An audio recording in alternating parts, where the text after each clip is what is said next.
Right now, as you watch this video, a signal is traveling beneath the ocean. It left a data center somewhere on land, shot through a fiber optic cable thinner than a garden hose, plunged into the darkness of the deep sea, and crossed thousands of miles of open water, all in the time it took you to read that sentence. We live in a world that feels wireless. Wi-Fi, Bluetooth, 5G, the internet seems to float invisibly around us. But here is the truth almost nobody talks about. 95% of all international internet traffic travels not through the air, not through satellites, but through cables lying on the bottom of the ocean floor. The emails you send, the Netflix shows you stream, the billions of dollars in financial transactions that move every single day. All of it running through a network of underwater cables that stretches nearly 1.4 million kilometers around the planet.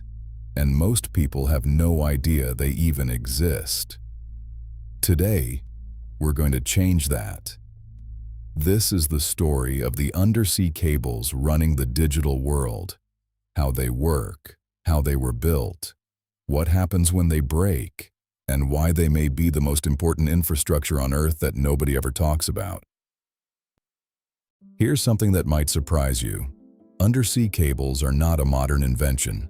The idea of laying a cable across the ocean floor goes all the way back to the 1850s, long before electricity was even in most homes.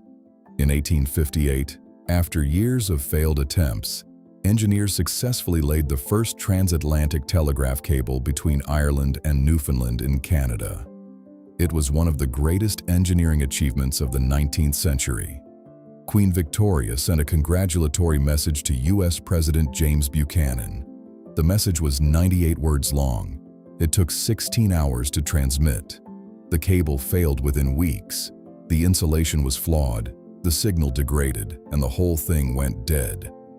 But the dream didn't die with it. By 1866, a more durable cable was successfully laid, and suddenly, a message that once took 10 days by ship could cross the Atlantic in minutes. The world had shrunk overnight. For the next century, undersea telegraph cables were the invisible backbone of global communication.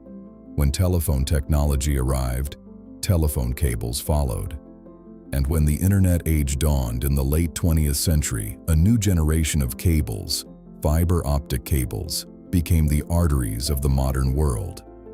The first transatlantic fiber-optic cable, TAT-8, went live in 1988. It could carry roughly 40,000 telephone calls simultaneously. Today's cables carry the equivalent of hundreds of millions of calls, or more accurately, hundreds of terabits of data, every single second. The technology has changed beyond recognition.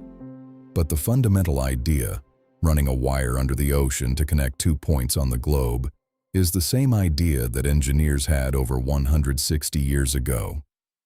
Before we go any further, let's talk about what these cables actually are, because the technology inside them is extraordinary. Fiber optic cables transmit data not with electricity, but with light. Inside the cable, there are extremely thin strands of glass, each one roughly the width of a human hair. These glass fibers are so pure, so precisely manufactured, that if you made the ocean out of this glass, you could see straight to the bottom of the Mariana Trench. Data, your video, your message, your transaction, is converted into pulses of laser light. These pulses travel through the glass fiber at close to the speed of light. The glass is so clear and the signal so precise that data can travel vast distances with barely any loss. But even the best glass has its limits.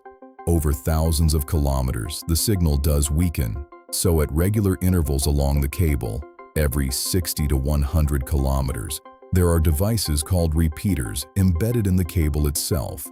These are small cylindrical units that amplify the light signal and send it on its way again. Now, on the outside, the cable is built to survive one of the harshest environments on the planet. Working from the inside out, you have the glass fibers at the core, surrounded by a protective gel, then layers of steel wire for strength, then waterproof plastic sheathing on the outside. In shallow coastal waters, where cables face the most danger from anchors, fishing trawlers, and seabed movement. The cables are armored with additional heavy steel wrapping and can be as thick as a human wrist. In the deep ocean, where the pressure is immense but the hazards are fewer, the cables can be surprisingly slim, roughly the diameter of a standard garden hose. It is a masterpiece of engineering, incredibly delicate on the inside, tough as armor on the outside. Now let's zoom out, because the true scale of this network is almost incomprehensible. There are currently more than 600 active or under construction undersea cable systems in the world. Laid end to end, the total length of these cables would wrap around the Earth more than 34 times. Every major continent is connected. Every ocean is crossed. There are cables running under the Atlantic, the Pacific, the Indian Ocean, the Mediterranean, the Red Sea, and even the Arctic. Some of the most important cables in the world are the ones you've never heard of. The CME 3 cable, which stands for Southeast Asia, Middle East, and Western Europe 3, stretches nearly 40,000 kilometers and connects 33 countries across 4 continents. It was one of the longest communications cables ever built when it was completed. The Maria cable, jointly funded by Microsoft and Facebook, runs 6,600 kilometers from Virginia in the United States to Bilbao in Spain, and can handle up to 200 terabits of data per second. That is enough bandwidth to simultaneously stream Netflix in high definition to every single person in the United States, all at once. And the cables keep getting faster. New systems now being planned and deployed are targeting capacities that were pure science fiction just a decade ago. But here is the most striking thing about all of this infrastructure. It is largely invisible to the people who depend on it most. It sits silently on the ocean floor, carrying the world's communications, and almost nobody thinks about it until something goes wrong. So, how do you actually lay a cable across the bottom of an ocean? The answer involves some of the most specialized ships in the world. Cable-laying vessels are enormous, purpose-built ships. Their most distinctive feature is a giant circular tank, sometimes called a cable tank, located in the heart of the ship. This tank holds the cable, coiled in careful loops, sometimes weighing thousands of tons. Before a single meter of cable hits the water, teams of surveyors spend months, sometimes years, mapping the ocean floor along the proposed route. They are looking for the flattest, safest path. They avoid underwater mountains, earthquake fault lines, volcanic zones, known fishing areas, and shipping lanes where anchors are commonly dropped. Once the route is planned, the cable ship sets out. At the stern of the ship, the cable feeds out over a device called a linear cable engine, a controlled system that grips the cable and releases it at a precise, steady rate as the ship moves forward. The cable snakes down through the water column and settles on the sea floor below. In shallow water near the shore, where the cable is most vulnerable, another technique is used. A remotely operated vehicle, or ROV, is deployed to dig a trench in the seabed and bury the cable beneath it, protecting it from damage. The whole process is painstakingly slow. A cable ship might lay just a few hundred kilometers of cable per day. A major Transatlantic or Trans-Pacific cable can take many months to fully deploy. The ships operate around the clock, crews rotating in shifts, navigating through storms and heavy seas to keep the work progressing. And when the cable finally reaches the other shore, it is brought up onto the beach, sometimes literally pulled ashore by hand, and connected to a landing station, an unremarkable building, often deliberately nondescript, that houses the equipment connecting the undersea cable to the land-based internet network. Here is where things get interesting, and perhaps a little unsettling.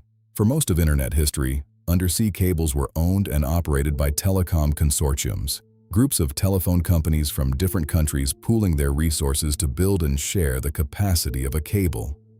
But in the last decade, that model has been quietly and dramatically transformed by a handful of technology giants. Google, Meta, Amazon, and Microsoft now own or co-own a significant and growing share of the world's undersea cable capacity. Google alone has invested in more than 30 undersea cable systems. Meta has backed cables spanning the Atlantic and Pacific. Amazon has its own cable projects threading through the world's oceans. The reason is simple. These companies generate, carry, and consume an enormous percentage of all global internet traffic. Rather than renting space on cables owned by others, it has become cheaper and more strategically valuable for them to own the infrastructure outright. This shift raises important questions. When a single company owns the cable that carries communications for an entire region, who has authority over that infrastructure? What happens in a geopolitical dispute? Who decides what traffic gets priority? These are not hypothetical questions. Governments around the world are increasingly scrutinizing cable ownership for exactly these reasons, and new cables are often the subject of careful political negotiation before they're even approved. For all their engineering sophistication, undersea cables break, more often than you might think. There are roughly 100 to 200 cable faults reported around the world every single year. Most are minor and barely noticed, but some have caused genuine large-scale disruption. In January 2008, a series of cable cuts in the Mediterranean and the Middle East knocked out internet service for millions of users across the Middle East, India, and parts of East Africa. Businesses ground to a halt. Call centers went dark. Stock exchanges reported disruptions. The cuts were blamed on ship anchors, but their near-simultaneous timing sparked conspiracy theories that have never been fully resolved. In January 2022, the volcanic eruption near Tonga severed the single undersea cable connecting the island nation to the outside world. Tonga was effectively cut off from the global internet for 5 weeks. The only communication in and out was via satellite, slow, expensive, and limited. The causes of most cable breaks are surprisingly mundane. The biggest culprits are ship anchors, dragging across shallow seabeds and snagging cables; fishing trawlers, whose heavy nets scrape across the seabed; submarine landslides, triggered by earthquakes, which can snap cables under enormous force; biting. Yes, sharks have been documented biting deep-sea cables, though this is far less common than popular internet mythology suggests. When a cable does break, fixing it is a complex and costly operation. First, the fault has to be located. Using sophisticated electrical testing, engineers can pinpoint a break to within a few kilometers of its actual location, even thousands of meters underwater. Then a cable repair ship is dispatched, and the wait can be days or weeks, depending on where the nearest repair vessel is positioned. The ship uses a grappling hook to drag the cable up from the seafloor, haul it to the surface, splice in a new section, and lower it back down again. A major repair operation can cost millions of dollars and take several weeks to complete. Beyond accidental damage, there is a dimension to undersea cables that keeps security analysts, military planners, and governments awake at night: deliberate sabotage.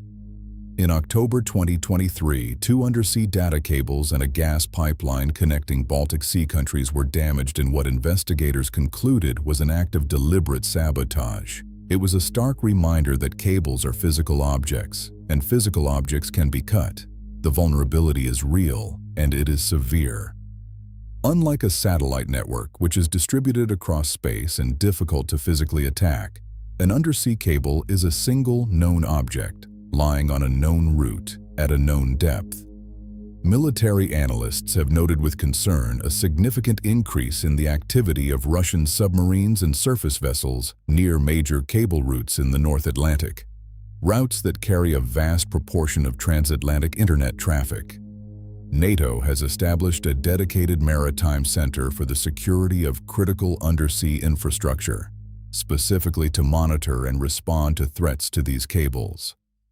Several allied nations are investing in rapid response cable repair ships and surveillance systems.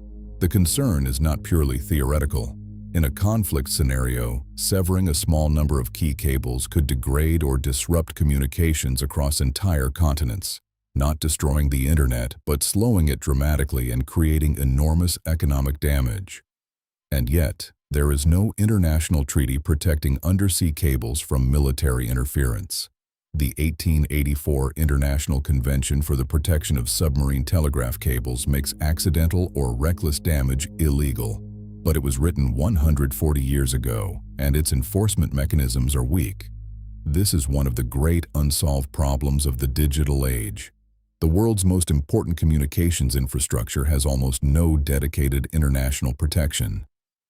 So, where does all of this go from here? The demand for undersea cable capacity is not slowing down, it is accelerating. The explosion of AI, cloud computing, streaming, and the ongoing expansion of the internet into less connected parts of the world means that the cables of today will not be enough for the world of tomorrow.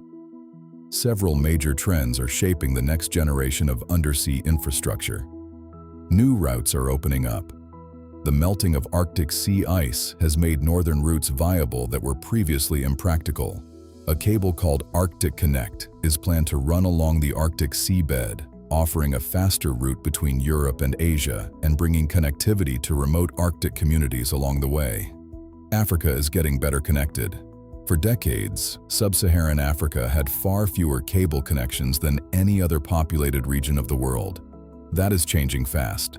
A consortium of tech companies and telecoms is building To Africa, a cable that will ring the entire African continent, connecting 46 countries with a design capacity that dwarfs anything previously deployed to the region. New technology is increasing capacity without new cables. Engineers are finding ways to squeeze more data through existing fibers using more advanced modulation techniques, effectively upgrading the software running on the hardware, multiplying capacity without laying a single new meter of cable. And satellites are becoming part of the picture, but not in the way you might expect. Systems like Starlink are genuinely useful for reaching remote areas that cables simply cannot serve. But for the dense, high-volume, low-latency traffic that powers the global economy, nothing currently replaces fiber. Satellites introduce delay, a tiny but meaningful one that makes them unsuitable for many financial and real-time applications. For the foreseeable future, cables and satellites will complement each other, not compete. The world will continue to be wired together, quite literally, by cables on the ocean floor.